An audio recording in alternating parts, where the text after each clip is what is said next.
مہینوں کے اندر ماہ رجب بھی ہے۔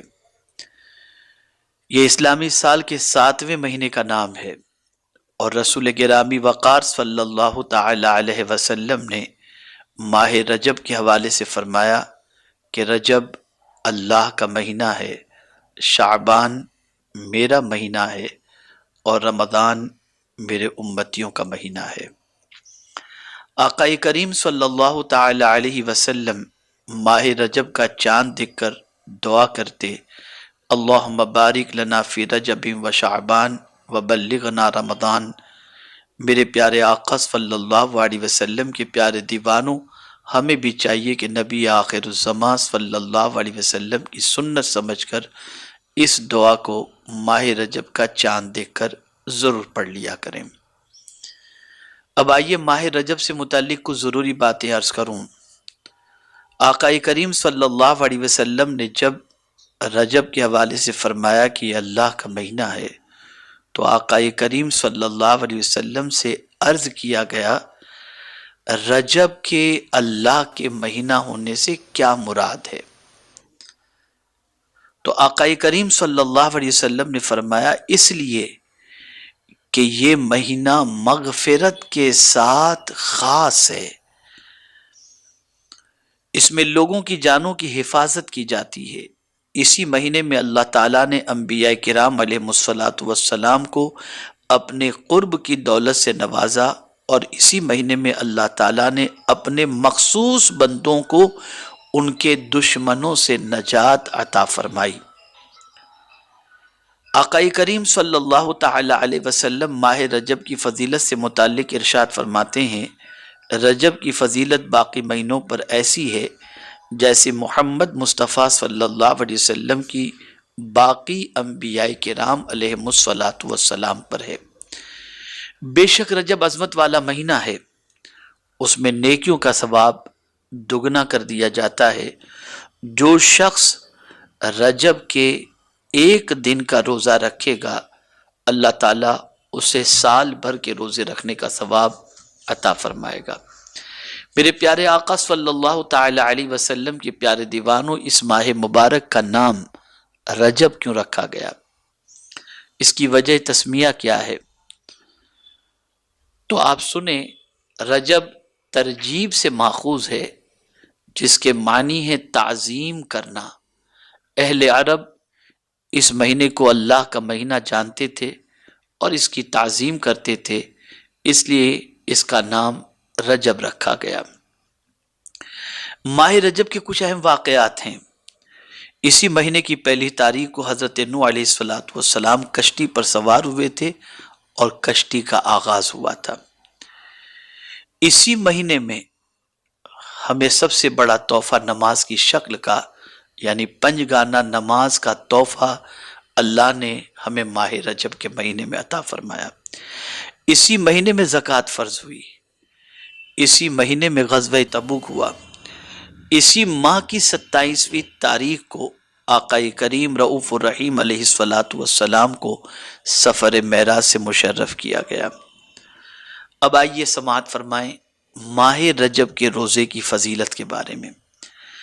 رسول گرامی وقار صلی اللہ علیہ وسلم نے ارشاد فرمایا، جس نے ماہ رجب کا روزہ رکھا اس کے لیے اللہ تبارک و تعالی 3 چیزیں اپنے ذمہ کرم پر لے لیا ہے۔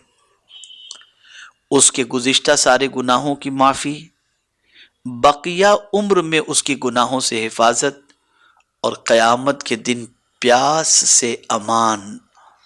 یہ 3 چیزیں اللہ تعالیٰ نے اپنے ذمہ کرم پر لے لیا ہے کہ جو ماہ رجب کے روزے رکھے گا، اللہ اس کے گناہوں کو معاف فرمائے گا، اللہ قیامت کے دن اس کو پیاس سے امان عطا فرمائے گا، اور اللہ تعالیٰ آئندہ گناہوں سے اسے محفوظ رکھے گا۔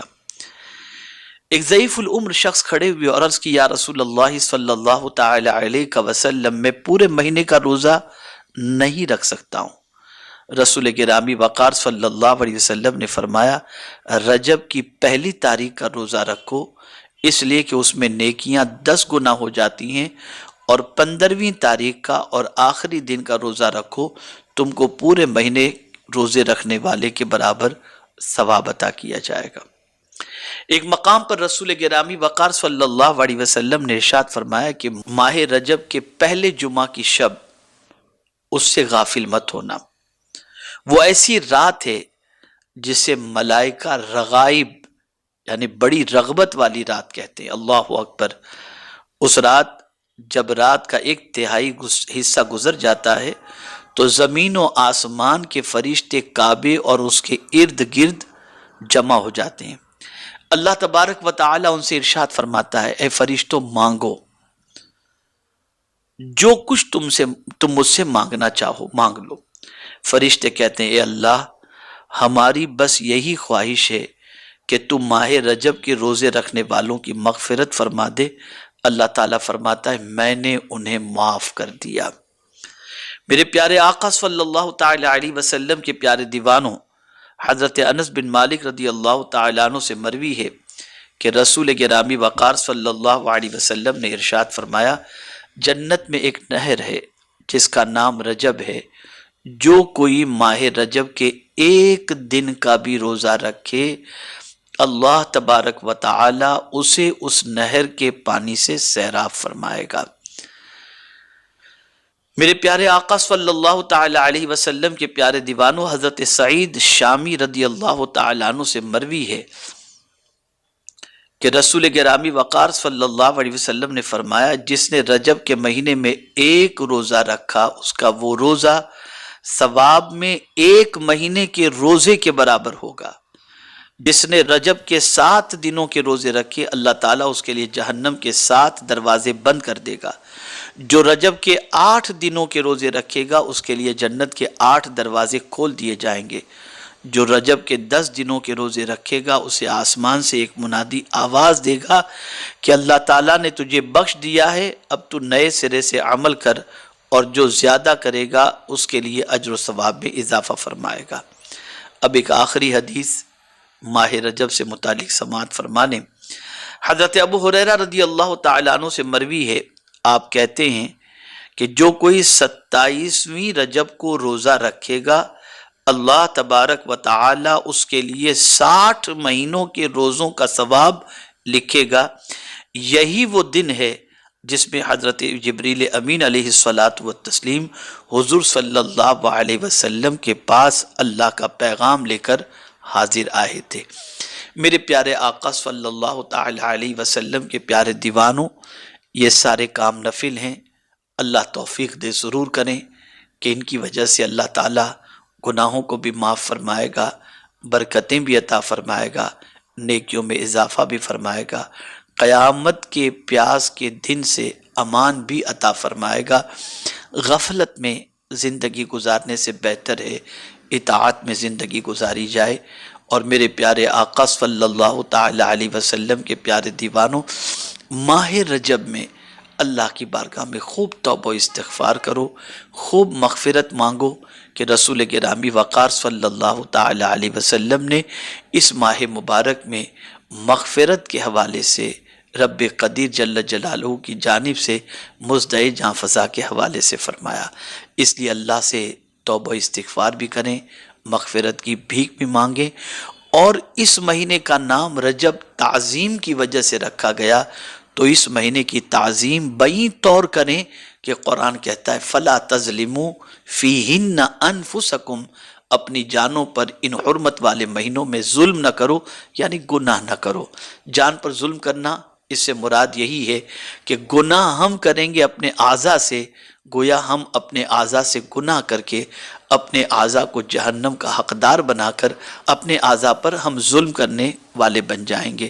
تو اپنی جانوں پر ظلم کرنے سے پرہیز کریں، اللہ سے گناہوں سے معافی مانگیں، استغفار کریں، مغفرت طلب کریں۔ اللہ رب العزت جل جلالہ مجھے آپ کو سب کو ماہ رجب کی برکتوں سے مالا مال فرمائے، اور ماہ رجب المرجب میں روزے رکھنے کی طاقت، توفیق، استطاعت عطا فرمائے، اور گناہوں سے بچنے کی اور مغفرت طلب کرنے کی توفیق نصیب فرمائے۔ وما علینا الا البلاغ المبین۔ السلام علیکم ورحمۃ اللہ تعالی وبرکاتہ۔